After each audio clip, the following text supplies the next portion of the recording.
باللہ من الشیطان الرجیم بسم اللہ الرحمن الرحیم۔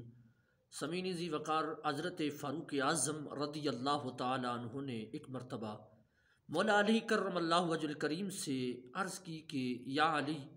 3 سوالات ایسے ہیں جن کا میں آپ سے جواب معلوم کرنا چاہتا ہوں، جن کا جواب مجھے ابھی تک ملا نہیں۔ آپ چونکہ حضور صلی اللہ علیہ وسلم کی مجلس میں زیادہ رہے ہیں، اگر آپ کے پاس ان کا جواب ہو تو مجھے جواب عنایت فرمائیے۔ تو مولا علی کرم اللہ وجہ الکریم نے فرمایا کہ پوچھئے کون سا سوال ہے؟ آپ نے فرمایا یا علی، کسی کو کسی سے محبت ہو جاتی ہے، اس کے ساتھ اچھا سلوک یا کوئی ایسی اچھائی یا کوئی ایسا اس کے ساتھ کوئی خیر خواہی نہیں ہوتی ہے،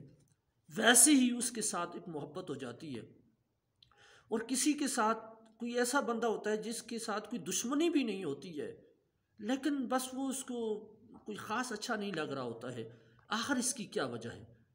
تو مولا علی کرم اللہ وجہ الکریم نے کہا کہ میں نے نبی پاک صلی اللہ علیہ وسلم سے سنا ہے کہ اللہ کے نبی صلی اللہ علیہ وسلم نے فرمایا کہ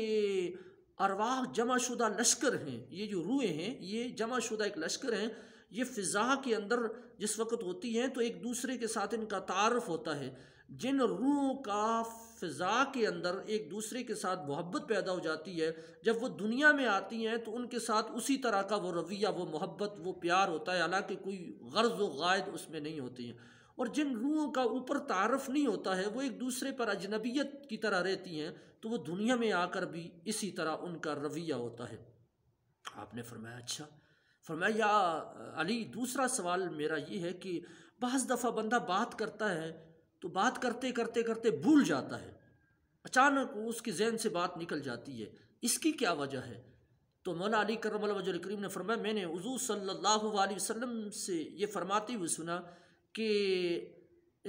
جس طرح آسمان کے اوپر چاند پر جس وقت کے سامنے بادل آ جاتا ہے تو پھر چاند کی روشنی مدھم پڑ جاتی ہے، اس طرح انسانی ذہن کے اوپر بھی ایک بادل چھا جاتا ہے۔ جب اس کے انسانی ذہن پر بادل چھا جاتا ہے تو انسان اس بات کو بھول جاتا ہے، جیسے ہی وہ بادل ہٹ جاتا ہے تو انسان کو بھولی ہوئی وہ بات یاد آ جاتی ہے۔ یعنی جس طرح چاند پر بادل چھا جائے تو روشنی مدھم پڑ جاتی ہے، اور جیسے ہی بادل ہٹ جائے تو روشنی ظاہر ہو جاتی ہے، اسی طرح انسانی ذہن پر ایک بادل چھا جاتا ہے جو اس کی بات بھول جاتی ہے، لیکن جیسے ہی وہ ہٹتا ہے تو وہ اسے دوبارہ وہ بات یاد ہو جاتی ہے۔ آپ نے فرمایا یا علی،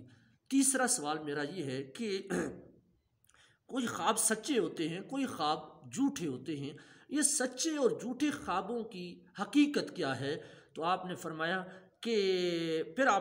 میں نے نبی کریم صلی اللہ علیہ وسلم سے سنا کہ جس وقت بندہ سوتا ہے، انسان جب گہری نیند سوتا ہے تو انسان کے بدن سے روح نکلتی ہے، اور وہ جو روح عرش تک پرواز کرتی ہے، وہاں کے نظارے جو دیکھتی ہے، پھر وہاں اللہ تعالیٰ جو چاہتا ہے اسے وہ دکھاتا ہے، تو وہ روح جب واپس لوٹ آتی ہے تو اس واپس لوٹنے کے عمل تک، اس کے بدن تک وہ جو کچھ دیکھ رہی ہوتی ہے وہ اس کا سچا خواب ہوتا ہے، وہ اس کا حقیقی خواب ہوتا ہے، اور اس خواب میں سچائی ہوتی ہے۔ لیکن بعض دفعہ انسان سوتا ہے تو اس کی روح بدن سے نکلتی ہے اور وہ اوپر چڑھتی ہے، آسمانوں تک پہنچتی ہے، لیکن جب وہ واپس آ رہی ہوتی ہے تو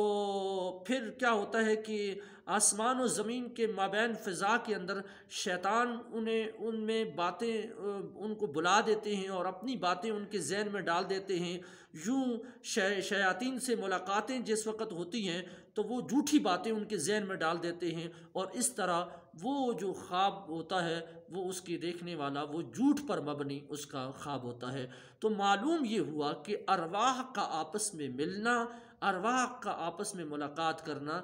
یہ بھی قرآن و سنت سے، احادیث مبارکہ سے اس کا ثبوت ملتا ہے۔ اللہ تعالیٰ سے دعا ہے اللہ تعالیٰ ہمیں عمل کرنے کی توفیق رفیق عطا فرمائے۔